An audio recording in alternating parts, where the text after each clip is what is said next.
خزانہ اسحاق ڈار پیٹرولیم مصنوعات سے متعلق اب سے کچھ دیر میں پریس کانفرنس کریں گے۔ وزیر خزانہ اسحاق ڈار پیٹرولیم مصنوعات میں جو رد و بدل ہوگا قیمتوں میں، اسی سے متعلق اب سے کچھ دیر میں پریس کانفرنس کرنے جا رہے ہیں۔ واضح رہے کہ قیمتوں کے تعین سے متعلق وہ میڈیا کو اعتماد میں لیں گے اور ان کو بریف بھی کریں گے۔ اس وقت وہ پریس کانفرنس کر رہے ہیں، آئیے آپ کو دکھاتے ہیں۔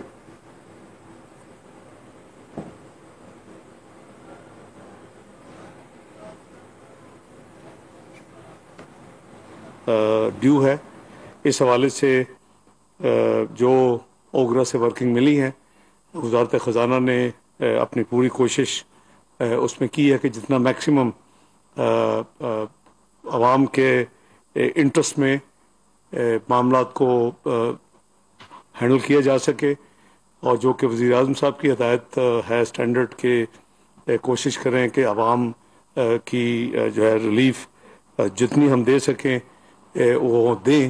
تو اس کے نتیجے میں جو فائنل ورکنگ جو ہوئی ہے کافی راؤنڈز کے بعد، وہ یہ ہے کہ جو ہائی سپیڈ ڈیزل ہے اس میں 5 روپے کی کمی پہلی مئی سے کی جا رہی ہے۔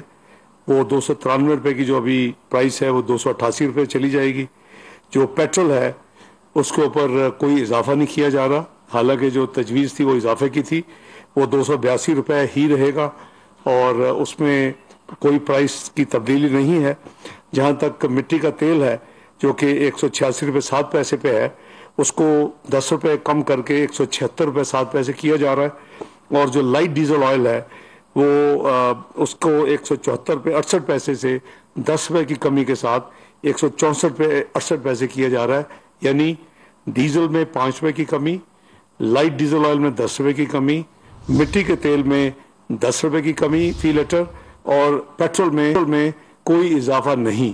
تو یہ ہے جو 1 مئی سے لے کے 15 مئی کی رات تک، مڈل آف دی نائٹ تک قیمتیں پاکستان میں یہ یعنی مقرر کی گئی ہیں۔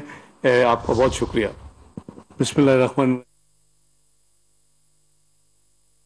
1 مئی سے 15 مئی تک پیٹرول کی قیمتیں برقرار رکھنے کا فیصلہ کیا ہے۔ ہائی سپیڈ ڈیزل کی قیمت میں 5 روپے کی کمی واقع ہوئی ہے، جبکہ پیٹرول کی سابقہ قیمت برقرار رکھنے کا فیصلہ کیا گیا ہے۔ لائٹ ڈیزل میں 10 روپے کی کمی کی جا رہی ہے، ہائی سپیڈ ڈیزل میں 5 روپے کی کمی کی گئی ہے۔ پیٹرول کی قیمت میں کوئی رد و بدل نہیں کیا۔ انہوں نے کہا کہ یہ قیمتوں کا تعین 1 مئی سے 15 مئی تک کے لیے ہے۔